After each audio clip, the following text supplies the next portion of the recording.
So I started off my career as a graduate engineer at East Africa, then later joined Chloride Exide, which was the leading powerhouse of solar at that time. Worked with them, and with that one, we were able to craft a couple of power solutions in the country using water heating systems. Actually, we are responsible for the policy change initiation that led to the culmination of the current 2019 Energy Act in the country. After that, at that time, you're only offering what we call off-grid solar solutions, because at that time, powering an industry, a village, a mall, or something using solar was an alien idea. So let's back up a bit, because your engineering, we need to break it down for the other people who are not in this space technically to understand. So when you say off-grid solutions, what do we mean by that? Oh, sorry. Okay, so we have, I can say, 2-3 forms of power supply means. We have what we call centralized and then decentralized. Centralized is what we see in the form of Kenya Power as a grid. You have different power harnessing opportunities, you bring them together, and then you distribute them using a common infrastructure we call the grid in different areas. Then we have those detached areas, which are the off-grid. Completely off-grid. So the ones that are completely out of the normal power distribution and transmission network is what we're calling off-grid. So probably you have a house somewhere in a village, there's no power line passing, and you need electricity. That's what we call off-grid. We come with a solution, we power you, you're completely powered independently, we don't have any connecting infrastructure in the same place. So when it comes to you would probably say that your experience working with Chloride Exide, solutions, and that period when you worked in an already existing environment or already existing organization gave you the practical skills. But at what point did you feel the inspiration to start your own organization or your own organization?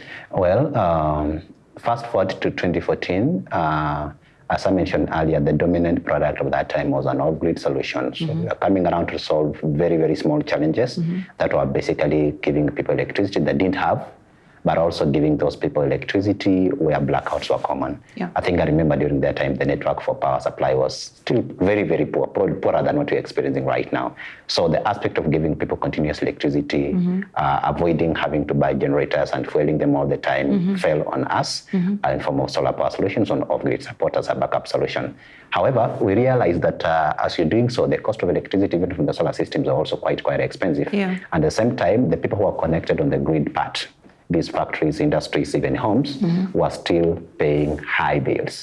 Fast forward in around 2015, 2016, the government revised the cost of electricity even upwards by adding around 15 to 25% kind of power to all our bills. Then we did realize that at that time we needed a solution that can be able to help businesses, residentials, commercial enterprises to operate profitably by affording electricity affordably. That's when we realized, or I did realize, that we needed to get a solution using the same resource as the sun by tapping into what we call grid-connected solar power plants. So for us to do that, or for me to do that, I had to get the necessary skills in the same space, and that's when probably I resigned from Chloride Exide and joined a UK firm called Solar Century. With Solar Century, we got more experience in building up the harnessing of the equipment from the solar to power high-end factories, malls, industries. So do you build this equipment yourself, or are you installers of already existing equipment? So actually what you do is you carry the entire solution in what we call an engineering, procurement, and construction, if possible, funding mechanism. By that, you understand first by designing the solution. Then you assemble the equipment that are necessary to give you that particular solution. Then you now come and build in what we call construction, or what we're calling installation. So this is in some EPC, cases, what it's they a call whole the EPC. EPC program. So as a country, we don't manufacture solar modules. We don't manufacture batteries. We assemble them. We don't manufacture equipment of any sort. We actually import everything. But we have the capacity to engineer the solution. So we are into the service construction part and then assembling the necessary equipment to serve the local requirements as it is. So we were able to do that based on our exposure and, as I said, training.